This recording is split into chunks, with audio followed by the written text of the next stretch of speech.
I haven't actually seen the story. I've been here in North Wales announcing 6,500 jobs for the future in clean energy and in AI.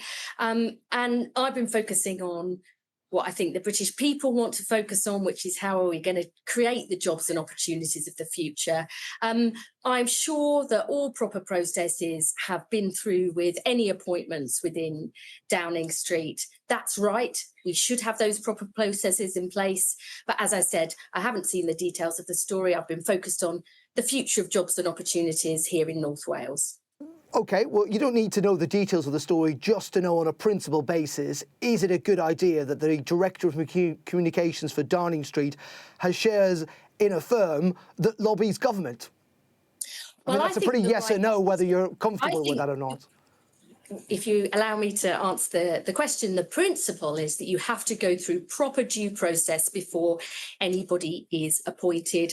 I'm sure that's happened in this case, as in all other cases. It's really important that people have the confidence that all of the due diligence has been done.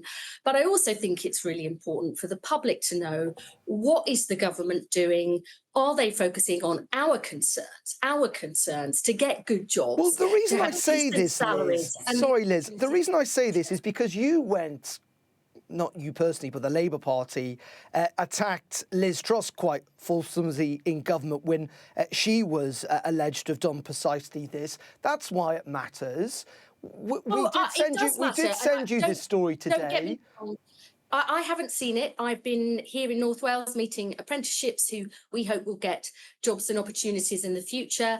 I haven't seen the details of the story. What I know will have happened is that due diligence and proper process is done. You are right to raise that with me. People are concerned that if you come and work for government, you should be focusing on the public's needs and concerns, what they want, not anything to do with yourself. And that is what myself, Keir, Rachel Reeves and the First Minister of Wales and our Environment Secretary have been doing today, focusing on what people are concerned about. How are we going to pay our way in the world? What jobs are we going to create? What are the future opportunities? We must make sure anybody who works for us as government is focused on those issues. That's what they're paid to do. OK, the other story, and the reason we talk about this story is because it's come from Downing Street itself, which is that the Prime Minister has issued a personal apology, we're told, to Wes Streeting. Do you know what he's apologised for? I'm sure he will have said he doesn't want to see these appalling briefings in the media. I mean, I've been around in politics a long time, 15 years as an MP and probably around 30 years in total working in and around government.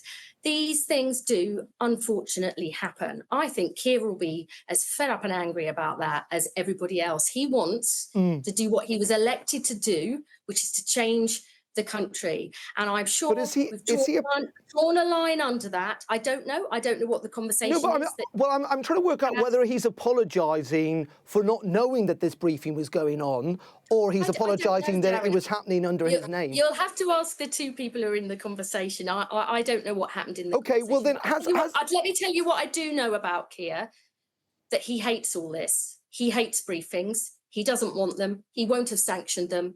And I'm sure what he will have said is, let's do what we are paid to do. Change this country, create a better future. Let's draw a line under it and move on. And that's what we've been doing here. Has he apologised to you? Because you've been briefed against by Number 10. What for? Do you know what? I am pretty grateful to the Prime Minister that he has backed a big vision for this. No, this is really important.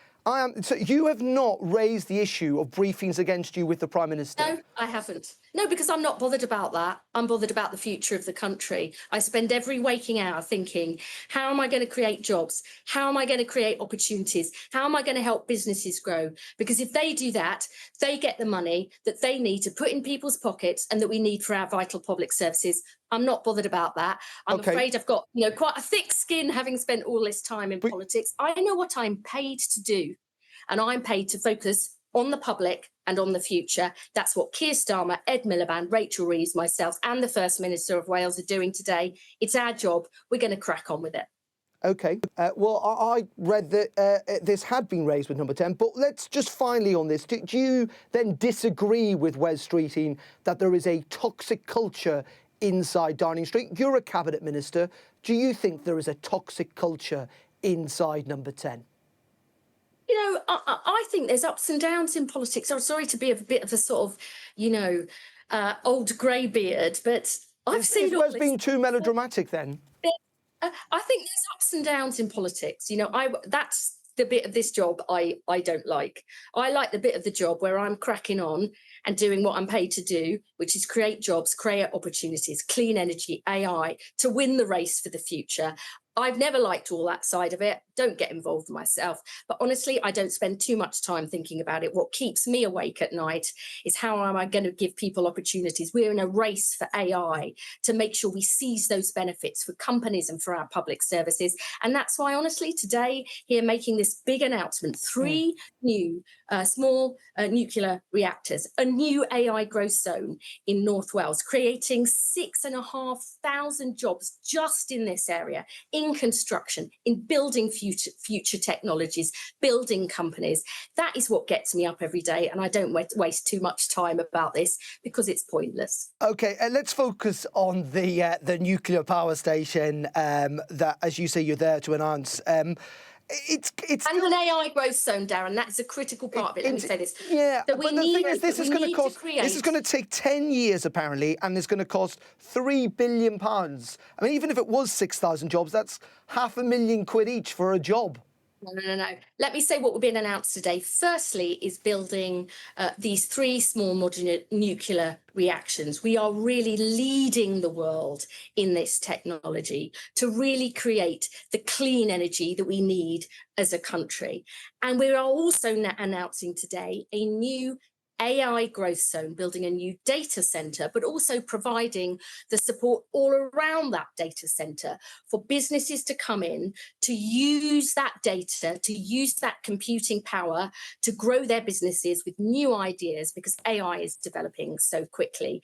That is the future of this country. Let me tell you this, there is no path to better growth and more money in people's pockets and more money for our public services without putting clean energy and technology and AI at its heart. We are having a major announcement today that I think we will look back at and say this was a generational change here. We're going to get going straight away. Here announced today, work is already started on the nuclear reactors. We'll be starting pushing that forward next year. The AI growth zone will be up and running soon because we are impatient for change. You know, we didn't wait 14 years in opposition to hang around, and we are getting that going straight away.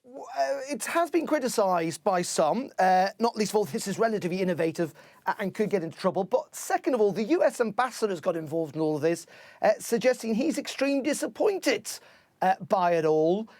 He thinks we should have been a bit bolder and gone bigger. Well, his job is to back America. That's why he wanted an American company to build a larger reactor. Our job is what can we get going quickest, which is these smaller reactors, and it's through a brilliant British company, Rolls-Royce.